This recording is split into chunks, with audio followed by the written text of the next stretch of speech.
Hello नमस्कार दोस्तों, आज हम आप लोगों के लिए लेकर के आए हैं कुछ ऑब्जेक्टिव क्वेश्चन। तो चलिए देखते हैं। पहला क्वेश्चन कहता है, किस तत्व का परमाणु भार मानक के रूप में लिया जाता है? किस तत्व का परमाणु भार मानक के रूप में लिया जाता है? सही आंसर हो जाएगा ऑप्शन ए, कार्बन को लिया जाता है, कार्बन को। हाइड्रोजन के समस्थानिकों की संख्या कितनी है? हाइड्रोजन के समस्थानिकों की संख्या कितनी है? सही आंसर हो जाएगा ऑप्शन बी, 3। पिच ब्लेंड किसका अयस्क है? पिच ब्लेंड किसका एक अयस्क है? पिच ब्लेंड किसका एक अयस्क है? बताइएगा। सही आंसर हो जाएगा इसका ऑप्शन ए, यूरेनियम का अयस्क है पिच ब्लेंड।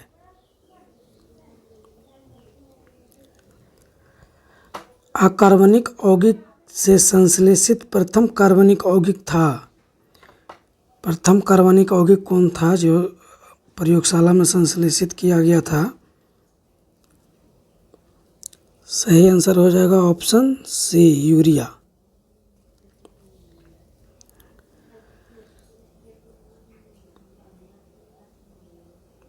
पाँचवा नंबर क्वेश्चन कहता है, बट्रस अभिक्रिया। बट्रस अभिक्रिया किसे प्राप्त करने हेतु प्रयुक्त होती है? बट्रस अभिक्रिया किसे प्राप्त करने हेतु प्रयुक्त होती है?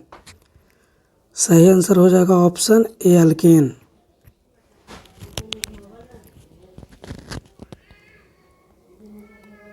सिरके का पीएच मान लगभग कितना होता है? सिरके का पीएच मान लगभग कितना होता है? सही आंसर हो जाएगा ऑप्शन बी, 3 या 2.5 से 3.5 के बीच लगभग होता है सिरके का पीएच मान। ग्लिसरॉल में प्राथमिक अल्कोहलिक समूहों की संख्या है? ग्लिसरॉल में प्राथमिक अल्कोहलिक समूहों की संख्या कितनी है? सही आंसर हो जाएगा ऑप्शन सी, 2। 8 नंबर क्वेश्चन कहता है, प्रकाश संश्लेषण का प्राथमिक उत्पाद है? प्रकाश संश्लेषण का प्राथमिक उत्पाद क्या है? सही आंसर हो जाएगा ऑप्शन बी, ग्लूकोज।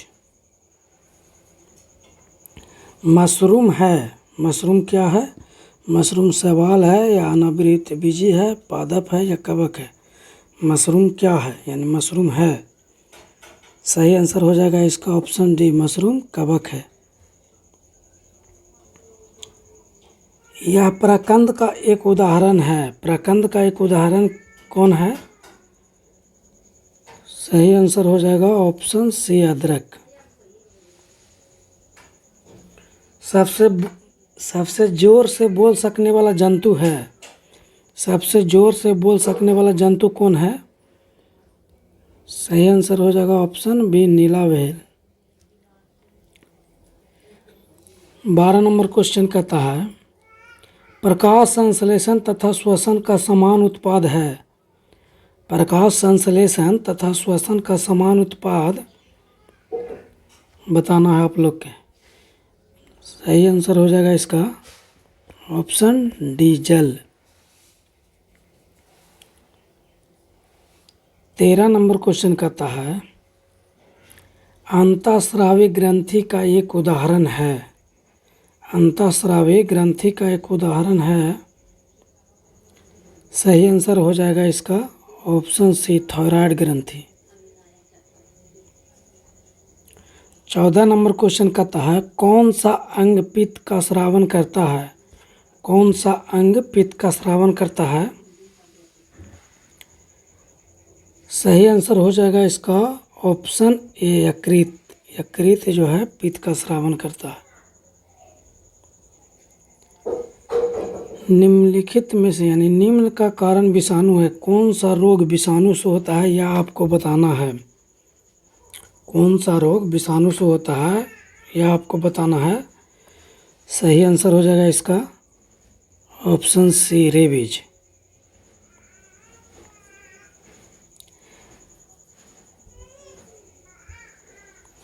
सोलह नंबर क्वेश्चन कहता है, गति का अध्ययन कहलाता है? गति का अध्ययन क्या कहलाता है? गति का अध्ययन काइनेमेटिक्स कहलाता है।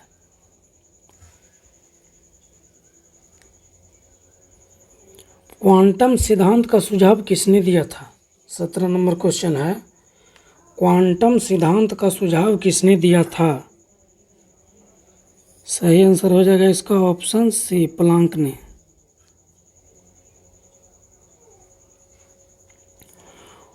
18 नंबर क्वेश्चन कहता है, वह यंत्र जो अत्यधिक तापक्रम मापता है क्या कहलाता है? बताना है आपको। जो अत्यधिक तापमान मापेगा उसको क्या कहते हैं? सही आंसर हो जाएगा इसका option A, pyrometer. 19 number question कहता है, लक्स किसकी इकाई है? लक्स किसकी इकाई है? सही आंसर हो जाएगा ऑप्शन डी, प्रदीप्ति की। 20 नंबर क्वेश्चन कहता है, यह एक अश्वशक्ति का समतुल्य है। अश्वशक्ति यानी 1 हॉर्स पावर किसके बराबर होता है? ये आप लोग को बताना है। तो यह 746 वाट के बराबर होता है। सही आंसर हो जाएगा आपका ऑप्शन ए, 746 वाट।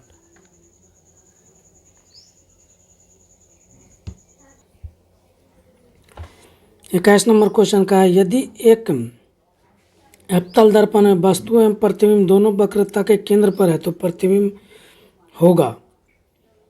यदि एक अवतल दर्पण में वस्तु एवं प्रतिबिंब दोनों वक्रता के केंद्र पर है तो प्रतिबिंब होगा। प्रतिबिंब कैसा होगा? वस्तु से बड़ा होगा, वस्तु से छोटा होगा, या वस्तु के समान आकार का होगा, या आभासी होगा? सही आंसर हो जाएगा इसका ऑप्शन सी, वस्तु के समान आकार का होगा। 22 नंबर क्वेश्चन कहता है, 22 नंबर, ऊष्मागतिकी का वह कौन सा नियम है? आप लोग को ऊष्मागतिकी का वह नियम बताना है जो किसी बाह्य कारक की सहायता से किसी कम ताप वाली वस्तु से किसी उच्च ताप वाली वस्तु को ऊष्मा स्थानांतरित नहीं किया जा सकता। यह ऊष्मागतिकी का कौन सा नियम है? सही आंसर हो जाएगा ऑप्शन सी, ऊष्मागतिकी का दूसरा नियम है। 1 नैनोमीटर बराबर है, 1 नैनोमीटर किसके बराबर है? यह आप लोग को बताना है। 1 नैनोमीटर किसके बराबर है? ये सही आंसर हो जाएगा 10⁻⁷ सेंटीमीटर के बराबर है 1 नैनोमीटर। 1 नैनोमीटर बराबर 1 नैनोमीटर बराबर होता है 1 नैनोमीटर बराबर होता है 10⁻⁹ मीटर। 1 नैनोमीटर बराबर होता है 10⁻⁹ मीटर। 10⁻⁹ मीटर होता है 1 नैनोमीटर बराबर।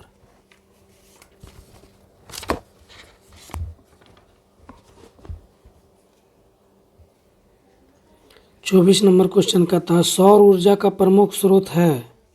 सौर ऊर्जा का प्रमुख स्रोत क्या है? यह आपको बताना है। सौर ऊर्जा का प्रमुख स्रोत हो जाएगा नाभिकीय संलयन, सौर ऊर्जा का प्रमुख स्रोत।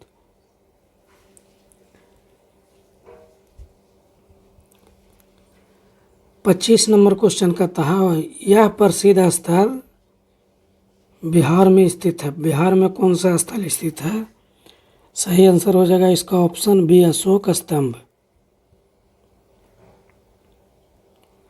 26 नंबर क्वेश्चन कहता है, किस लेखक ने जासूसी पत्र पायरोट की रचना की है? किस लेखक ने जासूसी पत्र पायरोट की रचना की है? सही आंसर हो जाएगा ऑप्शन बी, क्रिस्टी ने। 27 नंबर क्वेश्चन कहता है, किस लेखक ने प्रसिद्ध चरित्र जिप्स की रचना किसने की है? यह आप लोग को बताना है। सही आंसर हो जाएगा इसका option B, Wodehouse. 28 number question कहता है, किस राष्ट्र का राष्ट्रीय प्रतीक सिंह नहीं है? सिंह नहीं है जो बताना है। किस राष्ट्र का राष्ट्रीय प्रतीक सिंह नहीं है? तो बेल्जियम, नॉर्वे और नीदरलैंड का राष्ट्रीय प्रतीक सिंह है, यानी शेर। पाकिस्तान का राष्ट्रीय प्रतीक सिंह नहीं है। पाकिस्तान का राष्ट्रीय प्रतीक है चमेली का फूल।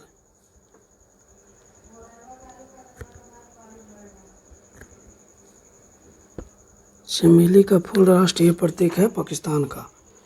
चमेली का फूल है राष्ट्रीय प्रतीक पाकिस्तान। यह दिवस इक्विनोक्स कहलाता है। कौन सा तारीख जो है इक्विनोक्स कहलाता है, यह आप लोग को बताना है। सही आंसर हो जाएगा इसका ऑप्शन सी 21 मार्च। अगला 30 नंबर क्वेश्चन कहता है यह बुकर पुरस्कार विजेता रही हैं। बुकर पुरस्कार किनको मिला है, तो सही आंसर हो जाएगा ऑप्शन बी, अरुंधति राय को बुकर पुरस्कार मिला है। 31 नंबर क्वेश्चन का था निम्नलिखित में से किसे भारत रत्न नहीं मिला है। आप लोग को बताना है किसे भारत रत्न नहीं मिला है। सही आंसर हो जाएगा इसका ऑप्शन डी, जगमोहन डालमिया को। याद रखिएगा लता मंगेशकर और उस्ताद बिस्मिल्लाह खां को 2001 में भारत रत्न मिला था। सचिन तेंदुलकर को 2014 में भारत रत्न मिला था। सचिन तेंदुलकर और बी.एन. राव को भारत रत्न मिला था 2014 में। अटल बिहारी वाजपेयी को भारत रत्न मिला था 2015 में। जगमोहन डालमिया को अभी तक भारत रत्न नहीं मिला है। 32 नंबर क्वेश्चन का था भारत का राष्ट्रीय पुष्प है। सही आंसर हो जाएगा ऑप्शन नंबर सी, कमल हो जाएगा भारत का राष्ट्रीय पुष्प। 33 नंबर क्वेश्चन का था भारत के राष्ट्रीय कैलेंडर का यह पहला मास है। भारत के राष्ट्रीय कैलेंडर कौन सा है, शक संवत है। इसका प्रथम माह क्या है, चैत्र। सही आंसर हो जाएगा ऑप्शन डी। 34 नंबर क्वेश्चन का था 5 सितंबर को शिक्षक दिवस मनाया जाता है क्योंकि यह एक किनका जन्म दिवस था। 5 सितंबर को शिक्षक दिवस मनाया जाता है क्योंकि यह इनका जन्म दिवस था।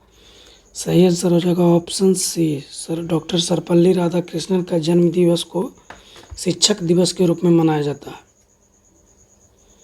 भारत में पहली बोलती फिल्म थी। सही आंसर हो जाएगा ऑप्शन सी, आलम आरा। 36 नंबर क्वेश्चन का था वाक्यांश जस्ट डू इट किस कंपनी से संबंधित है। जस्ट डू इट किस कंपनी से संबंधित है। सही answer option D, Naik. 37 number question का था नालंदा अंतर्राष्ट्रीय विश्वविद्यालय का पहला कुलपति किसे नियुक्त किया गया। नालंदा अंतर्राष्ट्रीय विश्वविद्यालय का पहला कुलपति किसे नियुक्त किया गया। सही आंसर हो जाएगा option A, doctor APJ Abdul Kalam. 38 number question का था EMI जो कर्ज के पूर्ण भुगतान से संबंधित है उसमें ई किसके लिए आता है। EMI में ई इक्वेटेड के लिए आता है। EMI में ई इक्वेटेड के लिए आता है। EMI में ई इक्वेटेड के लिए आता है।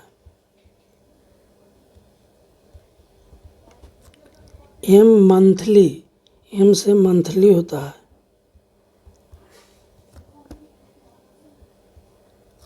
और आई से होता है instalment.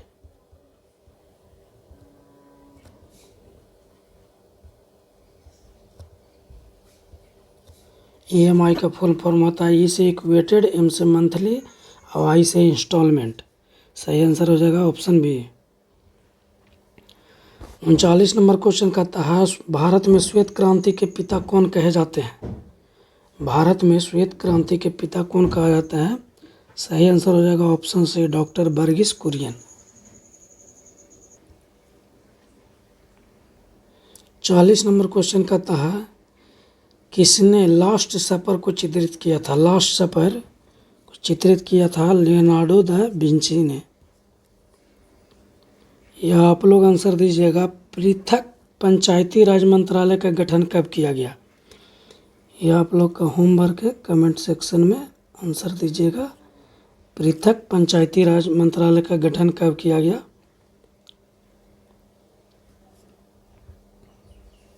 Thank you for watching. Video अच्छा लगा हो तो लाइक कीजिएगा, सब्सक्राइब कीजिएगा और अपने दोस्तों के साथ शेयर कीजिएगा। Thank you.